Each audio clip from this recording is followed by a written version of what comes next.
Conservation Ag Update is brought to you by CultivAce. Great to have you with us. As always, I'm technology editor Noah Newman. We begin with some sad news. No-till legend Bill Richards passed away at his home Tuesday at the age of 93. Often referred to as the grandfather of no-till, Richards started no-tilling near Circleville, Ohio in the 1970s, and he never looked back.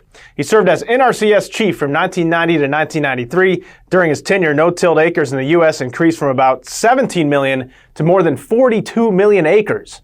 Richards reflected on his no-till journey a few years ago at the Conservation Tillage and Technology Conference. I'm going to chuckle. It took me about 30 to 40 years to transition because we had to make our own equipment. We didn't have all of the wonderful machinery and technology that they have today. So, we went through all the steps from, making our own till planter up through meeting Kinzenball and really getting the no-till coulter was the great breakthrough.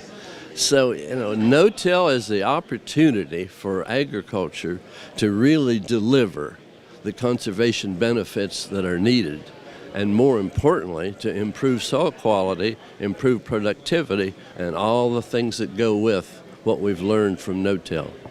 And the no-till legend was honored at the 25th National No-Tillage Conference in 2017, during which no-till farmer editor Frank Lessiter shared some perspective on Bill's legacy. I paid my first visit to Bill's operation in 1973. In that time, he was already successful with no-till and was following a controlled traffic system to reduce soil compaction concerns. He was among the early adopters of no-till in southern Ohio, and he says that no-till changed his life, and the family is today no-tilling about 3,000 acres.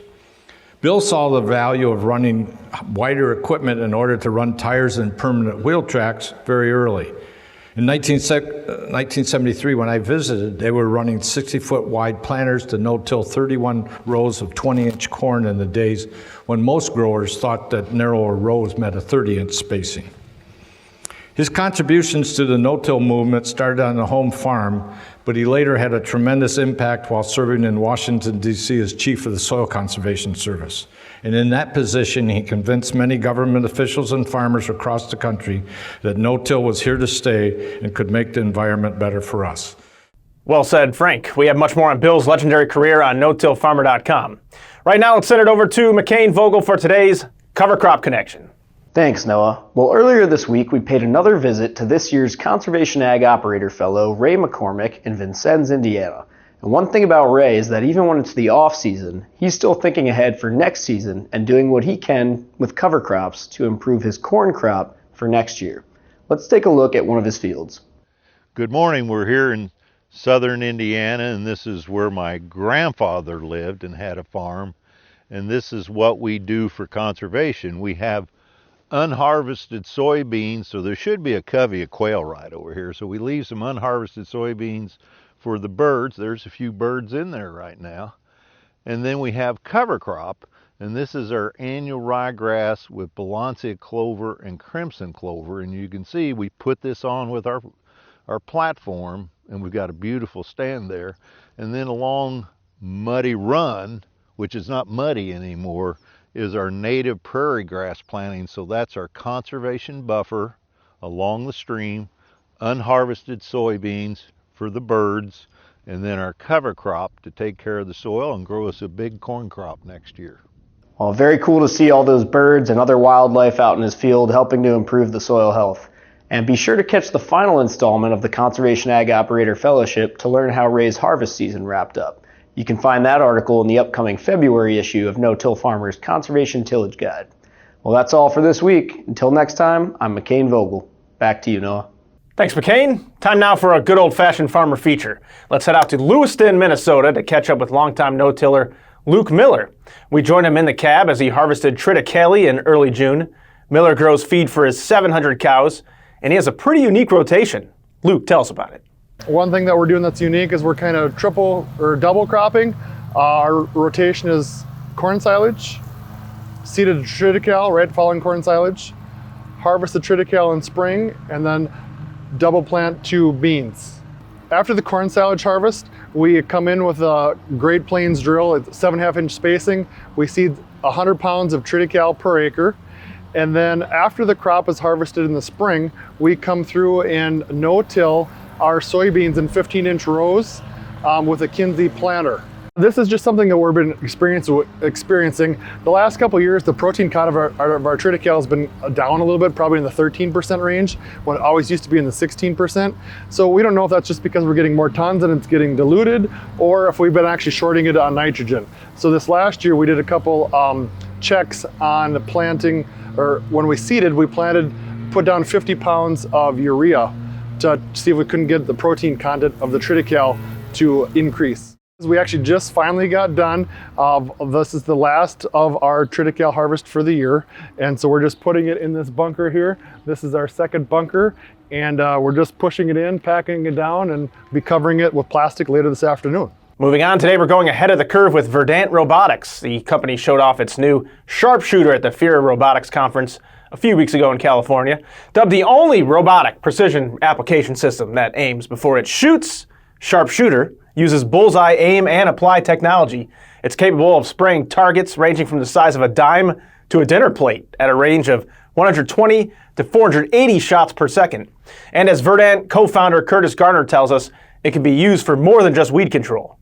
The main thing you should know about Verdant is that we're not just a weeding machine. So we do that, and we do that very well, and that's the first thing that the grower can get an ROI on, but we can do a lot more for them. Weeding, thinning, applying crop protectants, whatever they need, we're willing to adhere to provide value. As far as dealers, would love for dealers to reach out and look to partner with folks for distribution and sales and service. So just reach out, love to have the conversation. Staying in California for the video of the week, West Coast strip-till and no-till pioneer Tom Barcelos checks in with an up-close look at his planter. Check it out. So this is our 1710 John Deere Max-Emerge planter. What you see in California is the 3-point integral planter that's drawn. Again, because as I said, we have smaller fields. We don't have these vast, large things where we can run 20 or 30 rows. 10-row 30-inch, and also have an 8-row 30. We use the same fertilizer attachments as much as we can on our equipment so that we don't have to carry a lot of parts inventory. You'll notice that there's no row cleaner here because we don't have a lot of that top residual. But we run the fertilizer, run the wavy coulter, and then we have some good down pressure springs. We have the option of the air compressor, but the down pressure springs do a good job, especially in the strip till area. When we do no-till, it's really critical, the moisture in the soil, because sometimes we don't have a lot of organic matter in that top 2 or 3 inches where we want to have that seed placement. The wavy coulter does a good job of opening the soil, but you don't want it to be dry enough so that it doesn't seal well. We've used some Schlegel closers before, the finger closers. Typically we do 95, 98% strip till now, so we kind of got away from that. And that'll wrap things up for this week's episode. Got a story idea? Shoot me an email at innewman@lessitermedia.com. Thanks so much for tuning in. And before we go, let's send it out to Tennessee no-till innovator Adam Daugherty for a special message about the upcoming National No-Tillage Conference. Greetings, Adam Daugherty coming to you from Coffee County, Tennessee. I just wanted to take a moment and invite you to the 2025 National No-Till Conference, January 7th, 10th in Louisville, Kentucky. Folks, this year's conference looks to be jam-packed with opportunities to glean valuable information to take back home to your operation. I'm looking forward to joining a team of other producers for a No-Till 101 pre-conference workshop on Tuesday afternoon. This workshop should be a great session with a lot of interaction and a lot of discussion. On Wednesday, I'm scheduled to lead a classroom session titled, Don't Start Planting Cover Crops Until. This session is designed for you to gain an in-depth understanding of how the soil is designed to function and to really understand the whys of these production systems before you start the implementation of the various tools needed to rejuvenate your soil and to manage the various dynamics in a high-functioning agroecological production system. Most of all, I'm looking forward to the many network opportunities that will arise during the conference, catching up with some old friends, and leaving Louisville with some new ones. I'm wishing everyone the best as you're finishing up harvest, and I hope to see y'all at this year's conference.